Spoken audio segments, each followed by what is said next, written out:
Hello everyone, দিনটি ছিল 23শে August. তো আমি সকাল সকাল রেডি হয়ে গেছি, এখন আমার বাবার বাড়ি যাব। তাই তো চলো, বাড়ি এসেছিলাম। আর বাড়ি আসার পর থেকে আমাদের যেহেতু জন্মোৎসব চলছিল, মানে আমার বাবার বাড়িতে যেহেতু জন্মোৎসব চলছিল, তাই মানে আমাদের ঠাকুরের আসন তো কোনো হাত দেওয়া হচ্ছিলো না। আর মানে ওষুধটা আজকেই কাটলো। তো আমি আসার পর যা জানতে পেরে আমার গোপুসোনার মুখ পুরো শুকিয়ে গেছে। আমি আসার পর আমার দেখে এমন মানে কি মনে হচ্ছে আমি বলতে পারবো না। তো আমি আসার পর সুন্দর করে স্নান করিয়ে সাজিয়েছি। তো দেখো কতটা মিষ্টি লাগছে আমার সোনা পাপাকে। মানে আমার মানে মানে মুখটা দেখে এমন শুকিয়ে গেছে আমার গোপসোনার মুখটা, এতদিন না খেতে পেয়ে। মানে কি বলবো আমি তোমাদের, মানে দেখার পর আমি তো জাস্ট মানে মানে একদম ইয়ে হয়ে গেছি। মানে কি বলবো, মানে এতটা শান্তি লাগছে, এত সুন্দর করে নিজের হাতে সাজিয়ে। এখন আমি পুজো কমপ্লিট করে তারপর আসছি। পুজোর আসনটা এবারে কত সুন্দর মিষ্টি লাগছে দেখো দেখতে।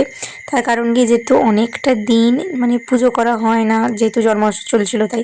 তো যাই হোক, তারপরে পুজো করার পর এখানে ছিল দুপুরের মেনুতে মাছের ঝোল, একটা সবজি, আর ছিল পাঁপড় ভাজা।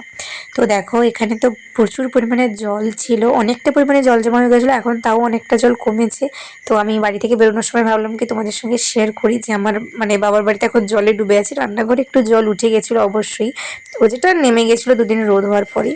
জল এখন অনেকটাই কমে গেছে। তো মা সব ব্যাগপত্রগুলো নিয়েছিল, কারণ এতটা জলের মধ্যে দিয়ে আমি এগুলো নিয়ে হাঁটতে পারবো না। তাই যতটা জায়গায় জল ছিল মা আমাকে পুরো জলটাই পেরিয়ে দিয়ে এসেছিলো। তো যাই হোক, তোমাদের সঙ্গে শেয়ার করলাম। তোমাদের ওখানে কাদের কাদের এই বৃষ্টির জলেই বন্যা হয়ে গেছে কমেন্টে অবশ্যই জানিও। আমার বাবার বাড়ি যেহেতু মানে বাবার বাড়ির জায়গাতে বন্যা হয়ে গেছে বৃষ্টির জলে। তো তারপর আর কি আমি বাড়ি ফিরলাম, তারপর আর ব্লগটা কন্টিনিউ করা হয়নি। তো চলো, ভিডিওটি ভালো হলে like comment share subscribe and follow. Tata.